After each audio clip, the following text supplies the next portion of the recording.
চমৎকার। বলির ব্রাহ্মণ আর কত অপমান সইবে? ক্ষত্রিয়ানি আর ব্রাহ্মণকে অপমান করছে। আমি যাচ্ছি দাঁড়াবাই, তবে যাবার আগে এক ভবিষ্যৎবাণী করে যাই। এই ডাইনি হতে মেবারে রক্ত ঝরবে। রাজ্যের মঙ্গল চাও, নিজের মঙ্গল চাও, তোমার ডাইনি স্ত্রীকে তুমি পরিত্যাগ করো আর যশবিশ্বাফিলের মেয়েকে বন্দি করো। এই যশবিশ্বাফিল রাজপ্রাসাদে প্রবেশ করে, মন্দিরে প্রবেশ করে, শাস্তি তার বলি, মায়ের নামে বলি।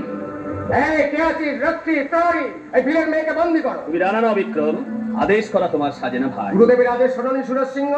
দাদা, তুমি ধর্মের রক্ষক, তুমি আদেশ দাও। আমি এই মুহূর্তে আদেশ দিচ্ছি। ওই ভিলের মেয়ের পরিবর্তে ঘাতক যেন আমাকেই বলি দেয়। ভবানী মন্দিরের সেই যেন হয় শেষ বলি। না না না, আমার জন্য তুমি মরবে কেন দেবী রানী?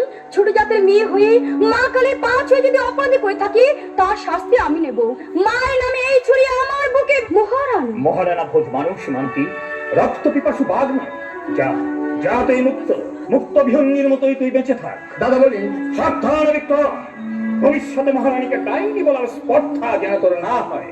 স্বামী, আশার পূজারী তুমি রানী, হিংসার মন্দিরে তোমাকে যেতে হবে না। এসো, আমি কথা দিচ্ছি 1 মাসের মধ্যে আমি তোমার জন্য তৈরি করব প্রেমের ঠাকুর মাধবের মন্দির। বন্ধু আবুল ফজল জনাব, তাহলে সেই বিখ্যাত হিন্দু গায়ক আমার দরবারে কবে আসছেন? দরবারে তিনি আসছেন না সম্রাট। আমার দুর্ভাগ্য, তাই এমন রত্ন দিয়ে আমি আমার দরবার সাজাতে পারলাম না। আমি আপনার দরবার সাজিয়ে দেবো শাহেনশাহ। আমি আরেকজন শিল্পীর সন্ধান নিতে পারি। ছদ্মবেশে রাজপুতানা পরিদর্শন করতে গিয়ে মনসবদার উসমান খাওয়ার গান শুনেছি।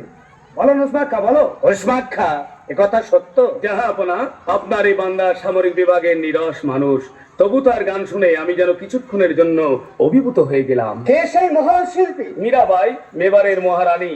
তাকে যদি কোন ক্রমে আনা যায়। খামোশ বেয়াদব!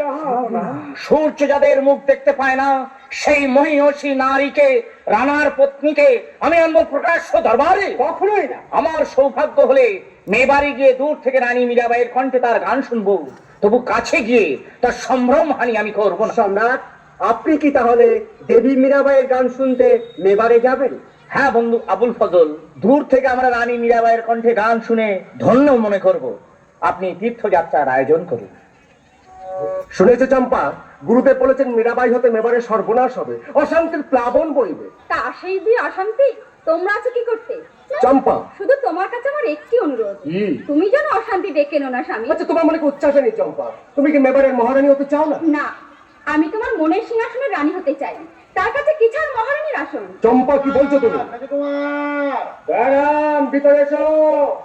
চম্পা, তুই প্রাসাদে যাও, আমি তোমার সাথে পরে কথা বলবো। এখন সম্রাট আকবর যদি আমাকে একটু সাহায্য করবেন না মেজকুমার, সাহায্য করবেন না। আপনি আমাকে বিশ্বাসঘাতককে সম্রাট। আপনি আমার উপর বিরক্ত হচ্ছেন কেন? আপনাকে বিশ্বাসঘাতক বলেছেন হিন্দুস্তানের সম্রাট। কে বললে? কে বললে? মির্জাকে দূতমাত্র পত্র পাঠিয়েছেন।